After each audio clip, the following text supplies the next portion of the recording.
So, hey everybody, welcome to the D. Louise Book Series channel. I'm Christina, Kristina.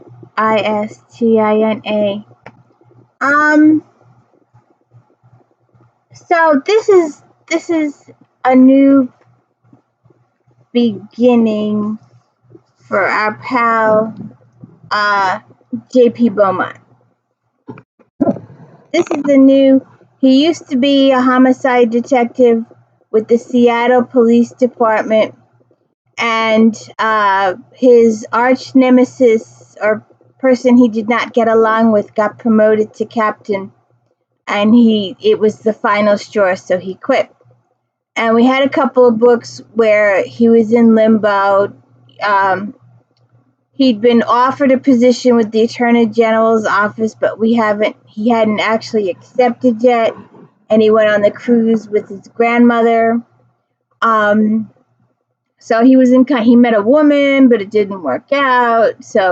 But now this is the first book of part 2 of J.P. Beaumont's life. Notes here. He's gonna start a new relationship. That'll be the permanent one. That'll be the one that lasts. Sorry for spoilers. We're also going to get a hint of things to come in future books. A sad event is coming up. I know it's coming up. But I like to read series books. Oh, this is the D. Louise Book Series. I'm Christina, Kristin. If I didn't say that already, sometimes I forget. I have a Christmas wish. I need a Christmas miracle of 1,000 subscribers. Those of you who've already subscribed, thank you very much, but I need 900 more. So if you're out there,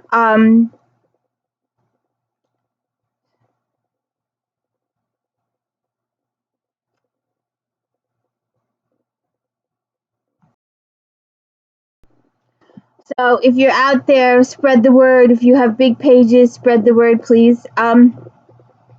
I'm a series person. I like to read series, and I like it when authors, sometimes they do it too much, and sometimes not enough. But JANCE does it pretty good. We catch up with what's been going on in the characters' lives, and I like that. And then we get started with our mystery. But his son got married. The wedding had come up suddenly when Scott telephoned the day after Christmas to say that he and Chessie were giving up their long-planned, no-holds-barred late summer extravaganza of a wedding in favor of a hastily arranged and a low-key affair that would take place on a private beach near Waikiki the second week in January, as plans for the summer wedding had burgeoned out of control. I had been less than thrilled about the way things were going. A low-attendance affair that would consist of bride and groom, best people, and an assortment of parental units was much more to my liking. I did wonder briefly if a misstep in birth control planning had accounted for the sudden change in plans. That certainly had been the case when I masterminded my daughter's hasty wedding to her husband Jeremy. Now, several years later and 1.6 kids later, Kelly and Jeremy were doing just fine. I had no doubt Scott and Charisse would do the same. And he's gotten to know Dave. We find out what's going on with Dave. They bonded over Karen, his first wife, who had died of cancer. And he's settling into his new job with the Attorney General's office, and he's one of 4 investigators in the Ignatius Ball, or Harry Eyeball is the boss. Oh, she's going off again. Every single time I do a podcast, she goes off. So we have Barbara Galvin is the secretary. Melissa Soanes is a new investigator, and she will become, spoiler, bing, bing, bing, bing.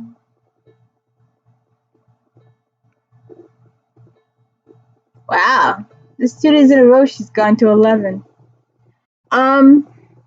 Melissa Soames will become his new partner, spouse, future relationship.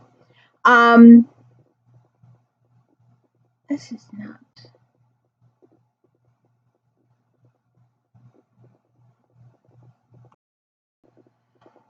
So, he's approached by Frederick Mackenzie, comes to JP. He was a guy from high school, and he is now a hypnotherapist. They catch up on their lives since high school. Then he tells JP about Bonnie Jean Dunleavy. He's there about a cold case. He also says he has already cleared it with his JP's boss, Ross Connors. They will meet with Bonnie at lunch. She tells him she is Sister Mary Catherine now, and she's in charge of a convent, the Order of Saint Benedict. She tells him about her parents and her life with them until they died young. She had a foster mother, and she tells that story. Then she tells him about nightmares. She witnessed a murder when she was a young kid and since blocked it out. Freddie gives JP videotapes of his sessions with Bonnie so that JP can assist with, get the knowledge of the case. In the meantime, we have a second, more serious situation going on.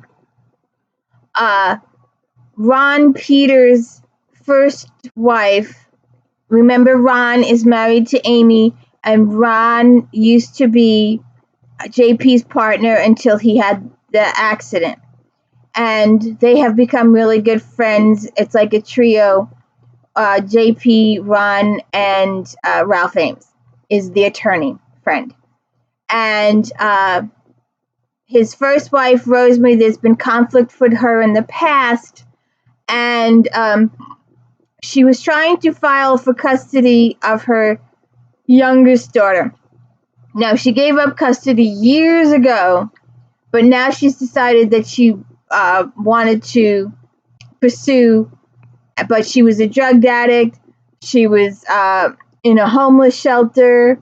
There was a whole bunch of stuff going on with her, and she was no way fit to be a parent.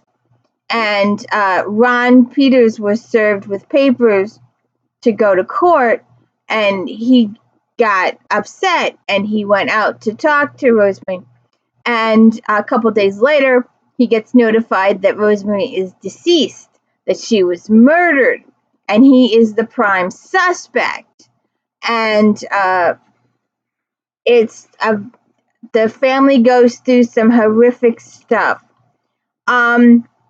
We also have some sad news.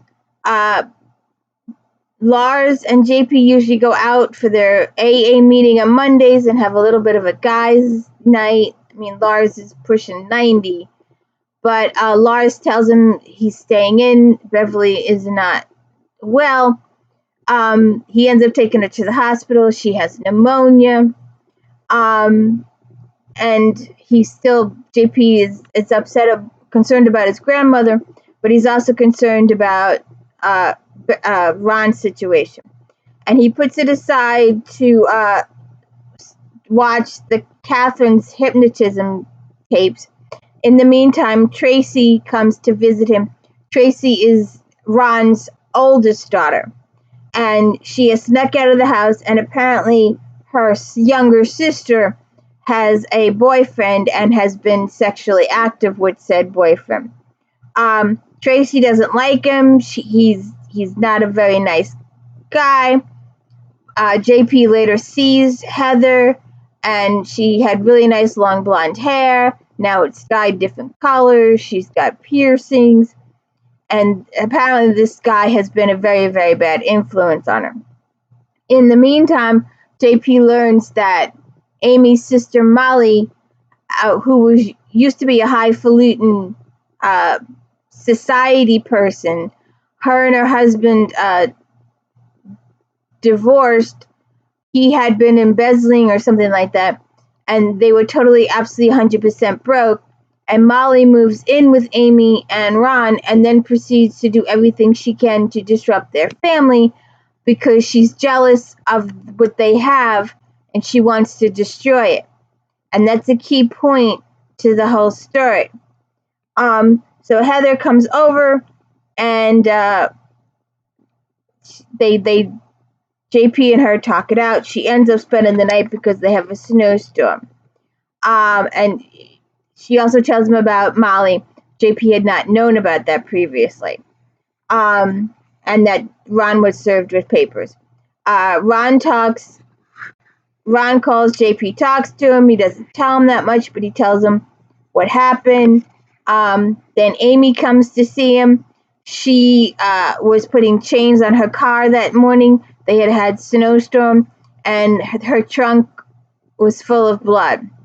So then Ron calls Ralph. JP calls Ralph and says, "Hey, look, Ron may need an attorney." Then JP calls his boss, Harry Eyeball, and tells him about the situation.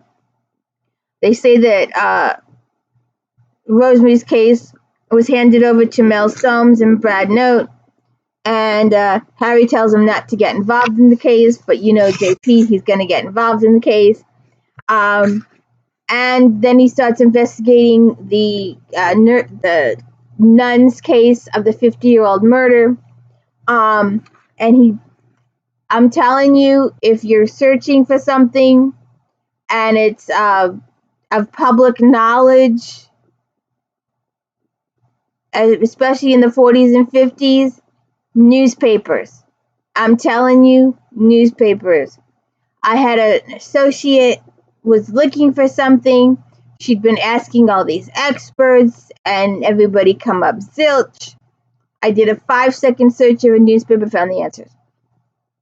And especially in the 40s and 50s, before identity theft became a thing, before these security things, before life took a downhill, in the 40s and 50s, every single thing was in the newspapers. So-and-so's coming to visit so-and-so, someone's going on vacation, so-and-so's getting married, so-and-so's having a baby. One of my relatives, he was in the paper because he was painting his house. So-and-so is painting his house, or so-and-so is adding a room. Seriously, it said painting a house. I'd like to know his mother's name. It's never going to work. So then he runs into Maxwell Cole, and one thing leads to another. So he researches the nun's case and finds out that it is legit, that she did legitimately witness a murder way back when. And and then he tells, her, and she looks at pictures and she identifies. She's like, oh, now I know who these people are.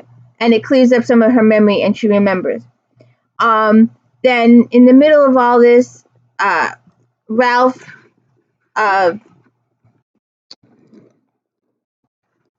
Ames, the attorney, calls JP, and he said Ron has fired him. He doesn't want him handling his case, and he believes that Ron is going to plead guilty because he believes his daughter killed her mother.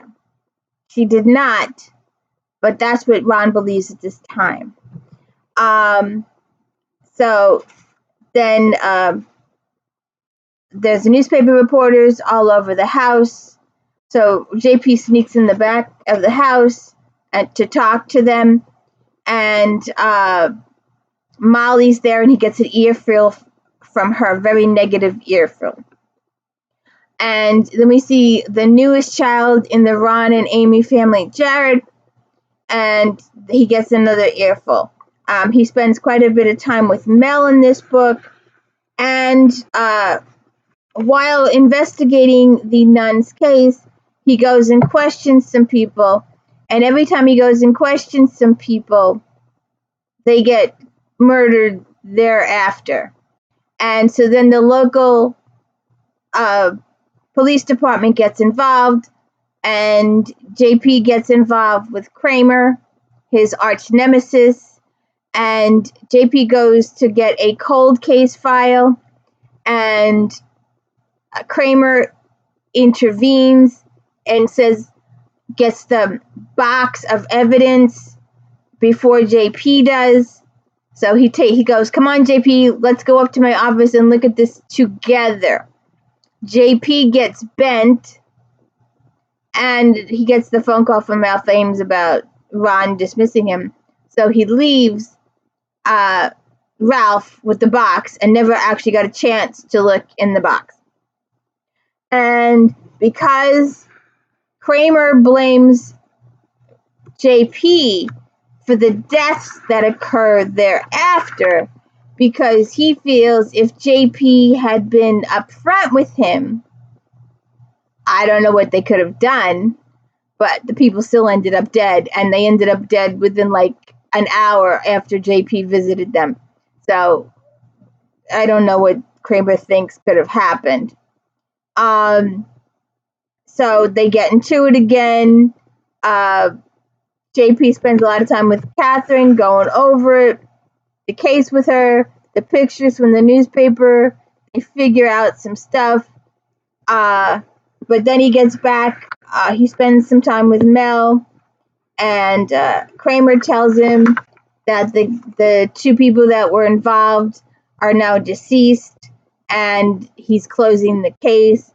And JP says, well, no, you can't close it. I'm still investigating it, and I haven't found this answer yet. And Kramer is like insisting that the case is closed, and he's not going to waste his valuable manpower on it. And JP's like, but I don't work for you. I work for the Attorney General office, and the Attorney General says I'm doing this. And Kramer is fighting him tooth and nail, backwards and frontwards. And he's trying to tell Kramer, you're... And then later on, the situation happens, and JP is working with Mel, and they're working together, and they're trying to tell Kramer some information, and Kramer just shuts them down. So they never get to tell Kramer any vital information because Kramer shuts them down. And then while we're solving the 50-year-old cold case, the case with Heather and Dylan, her boyfriend, and Ron Peters, that case about the Rosemary thing goes to hell in a handbasket. And Dylan convinces Heather to run away because he tells her that the cops don't just want to question her, they want to arrest her for the murder. And he convinces 16-year-old Heather, who is underage, and he could be arrested for all those things that an 18-year-old can be arrested for when hanging out with a 16-year-old and having relations with a 16-year-old. And he convinces Heather to leave town. And during the leaving of town, Heather decides maybe this is not the right thing, and Dylan beats her. So she gets away from Dylan and goes home. And in the meantime, Dylan goes to her parents' house and pulls a gun on them and threatens to kill them all if Heather doesn't return. So we have a climactic situation at the Peters house, and we have a climactic situation with the nurse's case, with the nun's case, should I say. Some final pieces are put together at the end, and some new evidence comes to light, and some new puzzle pieces are put together, and the real culprit is unmasked. And I don't want to get too particular with you, but in the process, Kramer also has a light bulb moment, and he goes to investigate, and he's a few minutes ahead of JP and Mel. And when they get to the place, Kramer's been shot.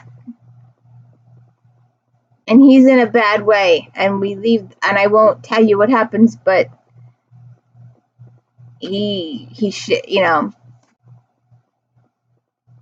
saves his life again. So check it out. This is a bridge book. It's the beginning of Mel Soames and JP working together and becoming a couple. It's a bridge book with the kids growing up. We get more of Ron Peters, and we also are preparing for the passing of his grandmother. She hasn't passed yet, but she is on the way out. And I think it's very nice that he had these few years with her. I am,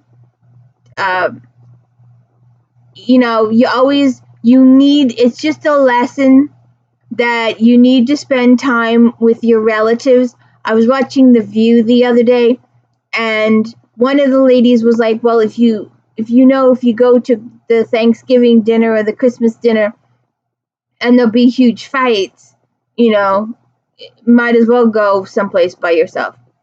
But on the other hand, if you don't go and they die the next day, the regret will hit you. And I think it's you need to spend time with family, even if it's you're supposed to spend the whole day and you're not comfortable. Maybe spend a shorter period of time, but don't miss the opportunity to spend time with family, because there will come a day when they won't be there anymore. That's 100% guarantee that day will come, that they will not be there anymore. So check it out. I didn't do such a good job of summarizing this book. It has lots of little details about the cold case, but I got more involved with the Ron Peters and Amy situation because I care about those people, even though they're fictional. And so please check out Star Trek Fridays. I'm going to suspend Flashback Mondays for a while. Nobody's watching. And my books are all behind the decorations anyway. And I want to get through Janet. We're going to go back to happier times. We're going to go back to Janet. And Smoke. Come here. Come here. Come say hi. Smoke. Come here. Come on.